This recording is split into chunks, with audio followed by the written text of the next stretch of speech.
अस्सलाम वालेकुम। मैं अपने चैनल पे आप सबको वेलकम करती हूँ। आज की इस वीडियो में हम स्टार्ट करने वाले हैं the rime of ancient mariner by S T. Coleridge का पार्ट 2। आपको पता है कि 7 पार्ट्स में ये पोएम डिवाइडेड है। फर्स्ट पार्ट को हम कवर कर चुके हैं। आज के इस वीडियो में हम कवर करेंगे पार्ट 2 को, जिसको मैंने टाइटल दिया है the curse of albatross and the guilt. Part 1 में हमने देखा कि एंशिएंट मैरिनर ने अपने क्रॉसबो से उस एल्बाट्रोस को शूट कर दिया था। तो इस पार्ट में हम देखेंगे कि कैसे उसको एल्बाट्रोस को शूट करने के बाद एक गिल्ट फील होता है, सेकेंडली उसको कैसे कर्स किया जाता है। तो टाइम वेस्ट किए बगैर हम अपनी वीडियो को स्टार्ट करते हैं। हम स्टार्ट करते हैं अपना पार्ट 2, जिसको मैंने टाइटल दिया है the curse of the albatross and the guilt. First paragraph है गिल्ट एंड ब्लेम। अब यहाँ पे बताया जाता है कि अच्छी हवा अभी तक चल रही थी, लेकिन उनको फॉलो करने के लिए कोई बर्ड नहीं था, उनके पास खाने के लिए कुछ नहीं था, उनके पास कोई एंटरटेनमेंट नहीं थी।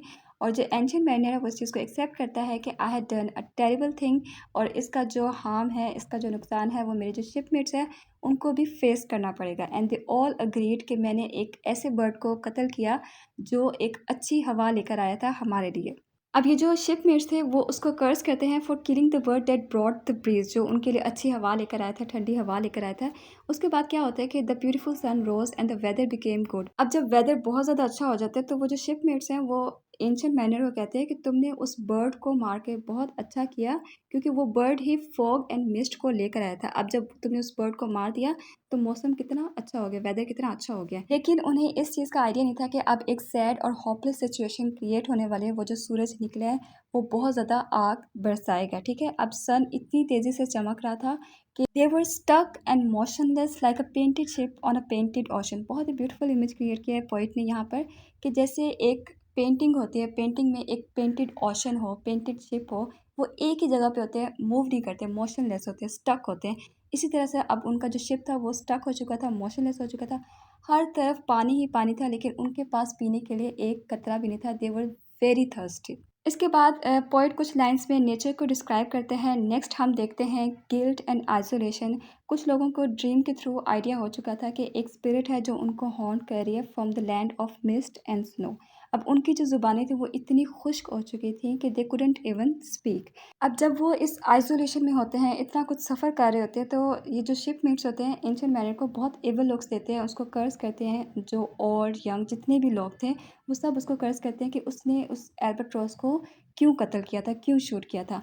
और जैसे जीसस क्राइस्ट के गले में एक क्रॉस साइन डाला गया था, इसी तरह से जो एल्बाट्रोस की डेड बॉडी थी उसको हैंग किया गया इस एंशिएंट मैरिनर के गर्दन में। ठीक है, as a symbol of guilt, ताकि उसको याद आए कि उसने कितना बड़ा गुनाह किया, उसको शर्मिंदगी होती रहे, वो इस चीज़ को ना भूले।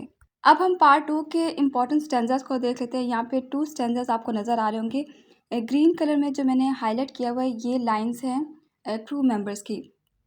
जो फर्स्ट स्टैंजा में आपको ग्रीन कलर में लाइन नज़र आ रही है, यहाँ पे क्रू मेंबर्स कहते हैं I had killed the bird that made the breeze to blow. यहाँ पे वो एंशिएंट मैरिनर को ब्लेम करते हैं कि तुमने उस बर्ड को मार दिया that made the breeze to blow, जो हमारे लिए हवा लेकर आया था।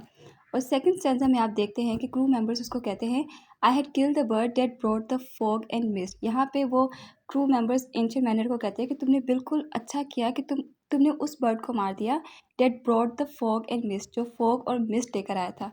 तो अब यहाँ पे आप इन क्रू मेंबर्स का फिकल माइंडेड बिहेवियर देख सकते हैं कि कैसे जब उनके फेवर में सिचुएशन थी तो उन्होंने उस एंशिएंट मैरिनर को अप्रिशिएट किया कि तुमने बिल्कुल ठीक किया, और जब उनके फेवर में सिचुएशन नहीं रही तो फिर उन्होंने उस एंशिएंट मैरिनर को ब्लेम किया और कैसे उसको कर्स किया। अब नेक्स्ट स्टैंजा में उनकी सफरिंग को दिखाया गया कि वो कितना सफ़र कर रहे थे एल्बाट्रोस के मरने के बाद, as idle as a painted ship upon a painted ocean.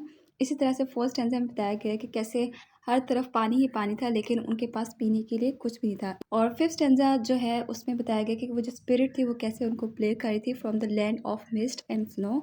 और ये जो सिक्स स्टैंजा है ये पार्ट 2 का लास्ट स्टैंजा है, जहाँ पे बताया गया है कि वो जो एल्बाट्रोस की डेड बॉडी थी उसको कैसे उस एंशिएंट मैरिनर की गर्दन में हैंग कर दिया गया था।